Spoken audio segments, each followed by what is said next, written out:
Vamos lá, pessoal, o nosso último bloco, o quarto e último bloco. A gente falava sobre a cláusula sem protesto ou sem despesa. Então, vamos ver só para voltar aqui um pouquinho, essa cláusula ela tem fundamento no artigo 46 da Lei Uniforme de Genebra. O Ivan vai colocar para a gente agora o slide para ver o que fala essa cláusula. Olha lá, no artigo 46... O que diz? Que o portador pode ficar dispensado de efetuar o protesto por falta de aceite ou de pagamento para exercer os seus direitos de ação, se o sacado inserir na letra a cláusula sem protesto ou sem despesas. Olha só como que cai. Concurso do Rio Grande do Sul de 2004, Minas Gerais 2007 e vários outros. Eu só peguei alguns exemplos. Vamos ver aqui não sei se o professor Juan tratou disso com vocês, mas vamos ver aqui algumas características dessa cláusula sem protesto. Gente, anotem aí no seu vademécum esse artigo 46, ele despenca, tá? Então vamos lá. Coloca o slide, Ivan, para eles acompanharem. Olha, essa cláusula, gente, ela não dispensa o portador da apresentação da letra dentro do prazo prescrito, nem tampouco dos avisos a dar. A prova da inobservância do prazo incumbe àquele que dela se prevaleça contra o portador. Mais uma característica. Se a cláusula foi escrita pelo sacador, produz os seus efeitos em relação a todos os signatários da letra. Se for inserida por um endossante ou por avalista, só produz efeitos em relação a esse endossante e avalista. Mais um. Se, apesar da cláusula escrita pelo sacador, o portador faz o protesto, as respectivas despesas serão de conta dele. Quando a cláusula emanar de um endossante ou de um avalista, as despesas do protesto, se for feito, devem ser cobrados de todos os signatários da letra. É isso que a gente tem para falar da lei do artigo 46, é o que delimita a gente para a gente estudar aqui. Então, não precisa saber mais que isso, não. Pessoal, vamos ver alguns exemplos de protesto, só para vocês se situarem e ficar melhor memorizado. Tá? Vocês já viram alguns exemplos que eu vou citar aqui na evolução legislativa do protesto e também nos efeitos do protesto. Então, vamos lá. O melhor exemplo que a gente tem de protesto necessário é aquele do artigo 75 da Lei do Mercado de Capitais, que fala sobre o contrato de câmbio. Nesse caso, o ato notarial de protesto, ele atribui executoriedade ao contrato de câmbio. Então, para você entrar com uma ação, nesse caso é preciso o protesto do contrato de câmbio antes, tá certo? Para conprovação da mora em alienação fiduciária, nesse caso também perdeu um pouco do sentido esse exemplo, conforme a gente já falou lá, foi modificado pela Lei 1343 de 2014, não deixem de ver essa lei. Então, eu precisava citar aqui para vocês, porque era um exemplo também muito, muito citado. Tá? Também aquele do artigo 1071 do CPC, que fala que é preciso protesto para requerer a apreensão e o depósito da coisa na venda com reserva de domínio. Aqui, interessante, gente, existem autores que falam que nesse caso o protesto é facultativo, tá certo? Então é um pouco divergente aqui, mas eu vou deixar ele como protesto necessário. Eu acho que se encaixa melhor.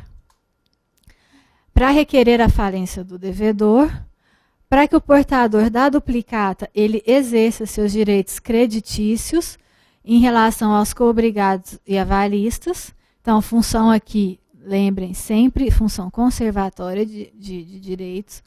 Para o exercício da ação cambial contra o sacado não aceitante da duplicata Então, assim mesmo, não aceita a duplicata, deverá ser protestada se ela estiver acompanhada do documento hábil comprobatório da entrega de recebimento da mercadoria ou da prestação do serviço para viabilizar a ação de execução. Aonde que está isso, gente? Lá no artigo 13 e ao artigo 15, não é E não, é do artigo 13, 14 e 15 da lei de duplicata. Grifem aí no vademecum de vocês. Para que o endosso produza seus efeitos cambiários, também a função conservatória, quando a letra de câmbio for pagável a certo termo de vista, sem designação de data de aceite, de modo a demarcar a omissão para que o portador possa exercer seu direito de regresso contra os endossantes e sacador. Tá certo?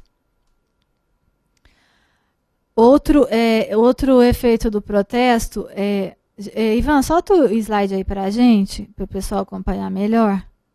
Aqui está errado, viu, gente? O nono, então desconsiderem isso. Tá? Vamos para o 10º. Para o portador da letra de câmbio, no caso de protesto por falta de aceite, possa mover ação cambiária, mesmo antes do vencimento, contra os coobrigados. Para o portador da letra de câmbio, assegurar a possibilidade de exercitar seus direitos de regresso contra os coobrigados, tanto por falta de aceite quanto de pagamento.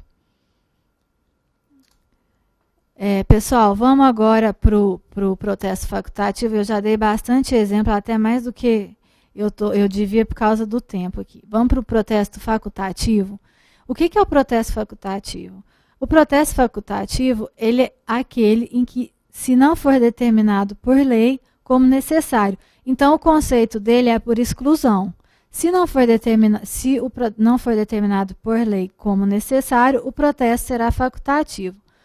Ou seja, quando o protesto enquanto o protesto é necessário, quando não houver outra forma de obter os efeitos que pretende, no facultativo, o protesto ele não é condição prévia para execução do título ou documento de dívida. Então, gente, o que é que se conclui? A gente viu que o protesto necessário ele exerce uma função conservatória. Aqui, no facultativo, o protesto ele exerce apenas a função probatória, qual seja, provar o inadimplemento ou descumprimento da obrigação, evidenciando assim a sua função testificante. Vou dar 2 exemplos rápidos de protesto facultativo. Então, qual que seria? Se você quiser executar, por exemplo, um emitente de um cheque, o emitente do cheque ele é o devedor principal. Precisaria do protesto, gente? Não precisaria. Então, o protesto é facultativo.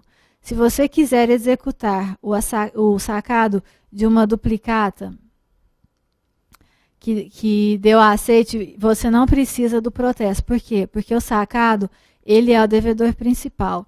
E quando falamos em devedor principal, o protesto é facultativo. Tá certo?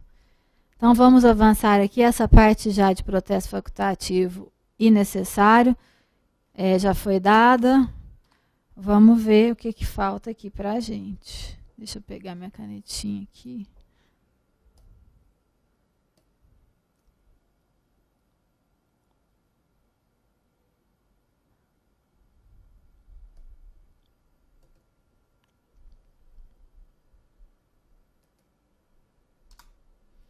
Gente, olha, agora muito importante. Objeto do protesto ou documentos protestáveis. Primeiramente, eu queria só falar para vocês que lá, quando a gente for estudar o artigo 9º, que ele fala sobre a qualificação registral que o tabelião deve fazer com a entrada do título, então a gente vai ver que o tabelião de protesto ele não pode entrar no mérito ali, ele não pode questionar a causa que originou o título. Ele tem que se ater aos caracteres formais do título. O que seriam os caracteres formais? Por exemplo, verificar, conhecer lá na lei da duplicata os elementos que tenham que conter na duplicata. Então, se faltar algum desses elementos, o tabelião tem que obstar o protesto, tá certo? A gente vai ver isso com mais calma lá, mas é apenas uma introduçãozinha para a gente chegar ao objeto do protesto. Se o título apresentar irregularidades, o tabelião ele pode obstar já de forma imediata o protesto, se ele conhecer e saber o que se trata, ou então ele pode suscitar dúvida ao juiz corregedor ou o juiz, porque em vários estados não é chamado juiz corregedor, então, ou ao juiz corregedor competente na forma da organização local. Gente, só para esclarecer, muita gente pergunta se o tabelião de protesto pode suscitar dúvida, porque a dúvida ela está prevista lá no artigo 198 da Lei de Registros Públicos, que é a Lei 6.015, tá certo? Mas ele pode sim, não com base no artigo 198, mas lá, o artigo 30 da Lei 8935, que é a Lei dos Notários e Registradores, um dos deveres do tabelião elencados lá no artigo 30, que tem bastante, vocês vão ver também com o professor Rafael, nesse caso, ele permite a suscitação de dúvida pelos notários, pelos tabeliões e registradores, tá certo? É só uma duvidazinha que sempre fica. Muita gente pergunta se pode entrar, se não pode, se pode suscitar, se não pode. Então, voltando aqui ao tema objeto, o que é passível de protesto? Quais são os documentos protestáveis? Os documentos protestáveis são, de acordo com o artigo 1º, vamos relembrar o artigo 1º, que fala do conceito do protesto. O protesto é um ato formal e solene, pelo qual se prova a inadimplência e o descumprimento da obrigação originada nos títulos e outros documentos de dívida. Então, qual que é o objeto do protesto? Títulos e documentos de dívida. Quanto aos títulos de crédito, eu vou ser bem rápida aqui com vocês, porque o professor Juan já tratou, né, já teve aula com ele, muito bem dado de títulos de crédito. Então, eu vou passar o olho aqui com vocês, e depois, quando a gente for estudar protesto específico de cada título, a gente faz uma coisa mais minuciosa. Então, títulos de crédito. Um dos objetos do protesto, títulos de crédito. O que é o título de crédito? O título de crédito é o documento necessário para o exercício literal e autônomo nele mencionado. Esse conceito é o conceito legal, ele foi positivado pelo artigo 887 do Código Civil. Sobre a regulamentação dos títulos de crédito, é importante também que a gente veja o artigo 903 do Código Civil, porque ele fala lá, Ivan, põe para a gente esse slide. O que ele fala? Olha só, salvo disposição diversa em lei especial, regem-se os títulos de crédito pelo disposto neste Código. Então, o que isso quer dizer? Quer dizer que, se houver lei especial, não é o Código Civil que vai regulamentar. Agora, se não há lei especial, é o Código Civil que vai regulamentar. Também, isso sempre é objeto de prova. Então, por exemplo, a duplicata ela tem uma lei especial que vai ser regida pela Lei 5474. O cheque é a mesma coisa. Letra de câmbio, a mesma coisa. Esses são os títulos de créditos que tem uma legislação especial que os regulamenta. Agora aqui, gente, o que deu o que falar? Quando surgiu a Lei 9492, houve uma discussão muito grande, inclusive ainda há, mas está praticamente pacificado, tá? Qual seria o alcance de outros documentos de dívida? Então, o que ficou estipulado o que é documento de dívida? Pessoal, documento de dívida, bota o slide aí para a gente, Ivan.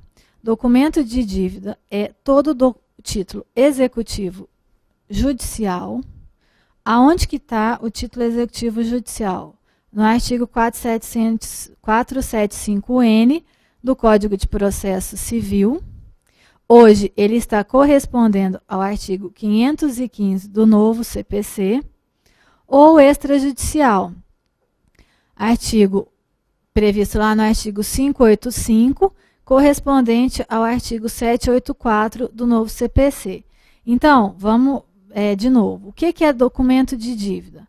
documento de dívida é todo título executivo judicial ou extrajudicial dotados de liquidez, certeza e exigibilidade.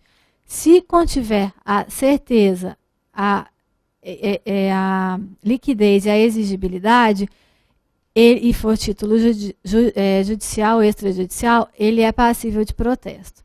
Tá certo? Ivan, volta lá com o slide para a gente, por favor.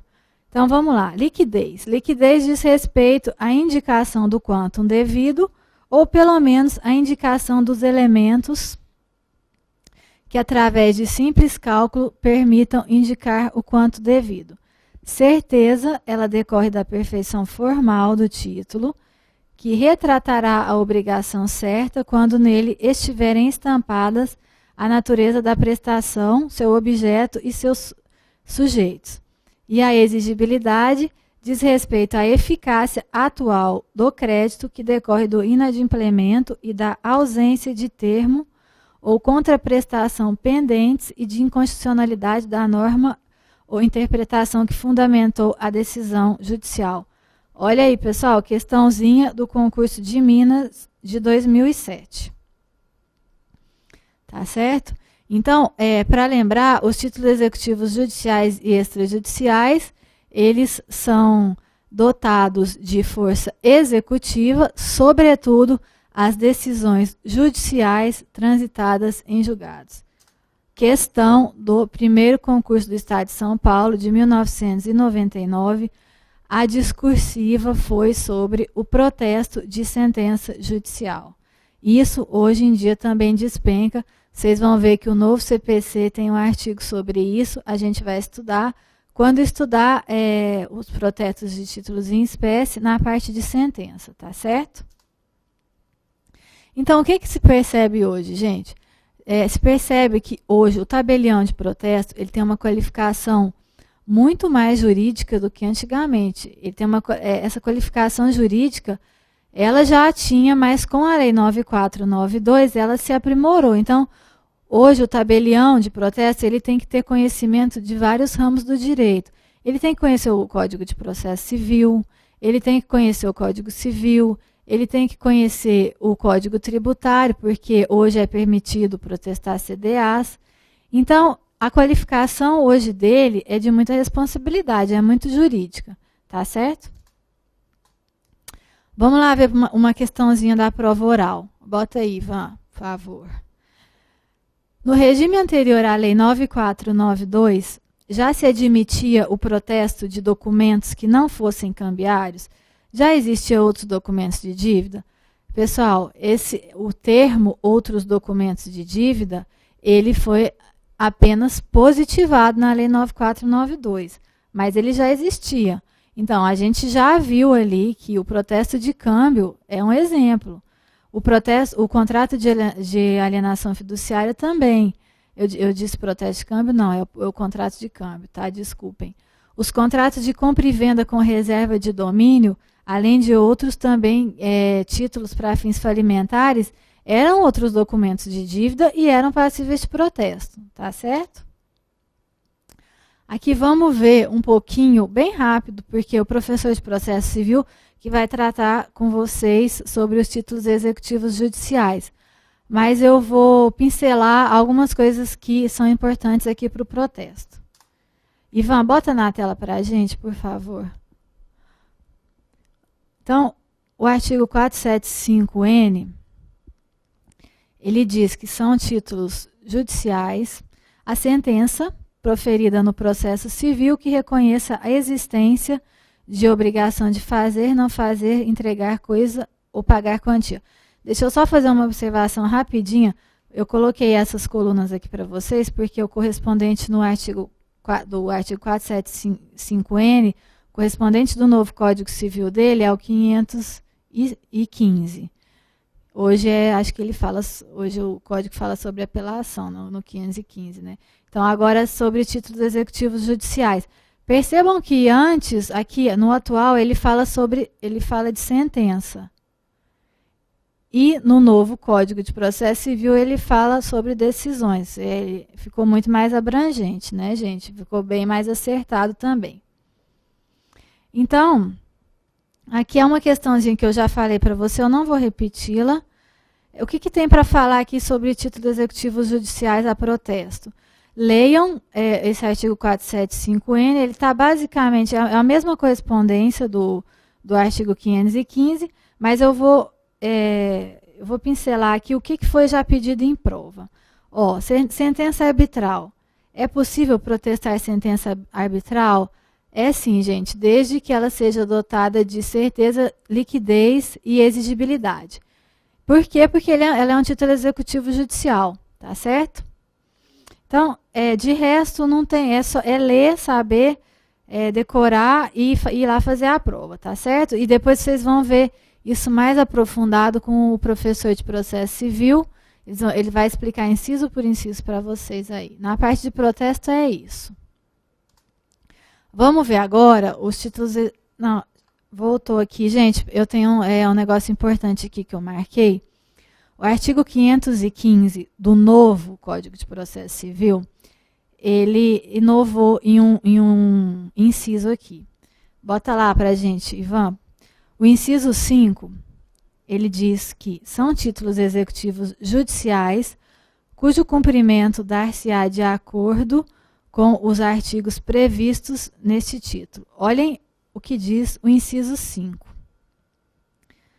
O crédito de auxiliar da justiça quando as custas, emolumentos ou honorários tiverem sido aprovados por decisão judicial. Então, agora, gente, está expresso aqui que os emolumentos são títulos executivos judiciais nesse caso aqui, tá? Então, nesse caso, é passível também de protesto, tá certo? Então, lembrem disso daqui quando vocês forem fazer a prova, até se for uma prova esse ano ainda, mesmo que não peçam o novo Código de Processo Civil, citem isso, porque vai demonstrar conhecimento, vai ficar bem legal, o examinador vai gostar, tá bom? Vamos lá ver um pouquinho dos títulos executivos extrajudiciais e a gente finaliza aqui a aula de hoje. Então, o artigo 585 do Código de Processo Civil atual, ele elenca o que são títulos executivos extrajudiciais. Não tem muito erro aqui, olha, a letra de câmbio, nota promissória, duplicata, debenture, cheque. O que o novo Código de Processo Civil fez? Ele fez a mesma coisa, mas ele distribuiu em maiores incisos. Por exemplo, a escritura pública, outro documento assinado pelo devedor. Olhem lá, colocaram no inciso 2. Depois, documento particular assinado pelo devedor e por duas testemunhas. Colocaram no inciso 3. Tá certo? O instrumento de transação referendado pelo MP, também colocaram em outro inciso. Acrescentaram aqui mediador credenciado por tribunal. Então, o que tem de importante para a gente falar aqui para vocês? São umas 3 coisinhas. Lá no inciso 4º, o que ele fala? O que é título executivo extrajudicial? Os créditos decorrentes de foro e de laudêmio. Por que eu estou falando especificamente nesse inciso, pessoal? Porque teve uma decisão da Corregedoria de Justiça do Estado de São Paulo, uma decisão que é uma aula, vocês têm que ler. Eu anotei o número delas para vocês, vou deixar aqui no material. Qual que foi o questionamento? O questionamento é possível o protesto do contrato de locação de bens móveis? Porque o de bens imóveis era até então pacífico que poderia ser protestado, com fundamento nesse inciso 4º aqui, com o crédito decorrente de foro e de laudêmio. Falava aqui que o artigo 585, 4, ele outorga eficácia executiva ao documento comprobatório de créditos emergente de foro, laudêmio, renda ou aluguel de imóvel em cargo de condomínio. Então, o que a Corregedoria entendeu? Ela entendeu que esse inciso ele é específico para o contrato de locações de bens imóveis. É possível, então, o contrato de locações de bens móveis? Sim, é possível, mas fundamentado por outro inciso, que seria o inciso 2. Vejam só, no caso de documento particular assinado pelo devedor e por duas testemunhas. Então, gente, nesse caso, é possível, fundamentado por esse inciso 2, é possível o protesto de contração de contratos de locação de bens móveis. Tá? Lá pelo novo Código Civil, o artigo 784, tem algumas coisinhas aqui que falam da nossa área notarial registral aqui. Olhem lá o inciso 8. Olha o que ele fala. São títulos executivos extrajudiciais, o crédito documentalmente comprovado decorrente de aluguel de imóvel, bem como de encargos acessórios, tais como taxas e despesas de condomínio. Então, se havia alguma dúvida sobre o protesto do contrato de locação de bens móveis, agora não há mais. Por quê? Porque ele é título executivo extrajudicial. E se ele tiver dotado de liquidez, certeza e exigibilidade, ele é objeto de protesto, tá certo? Volta lá para a gente, Ivan. Agora, olha o inciso 11. São títulos executivos extrajudiciais, a certidão expedida por serviço notarial e de registro, relativa a valores de emolumentos e demais despesas devidas pelos atos por ela praticados, fixados nas tabelas estabelecidas em lei. Então, olha que interessante, ele faz uma referência à certidão expedida por serviço notarial ou de registros, relativas a valores de emolumentos. Então, nesse caso, a gente vai poder protestar também. Pessoal, vamos encerrar aqui por hoje, porque eu ainda tenho muitas observações para fazer para você. Por exemplo, se é possível protestar contrato de abertura de crédito. Então, assim, tem muitas observações para fazer. Se eu não encerrar agora, vai cortar e vai prejudicar depois o entendimento, tá certo? Então, eu espero que tenha sido proveitoso para vocês. Bons estudos e um abraço e até a próxima aula. Até mais.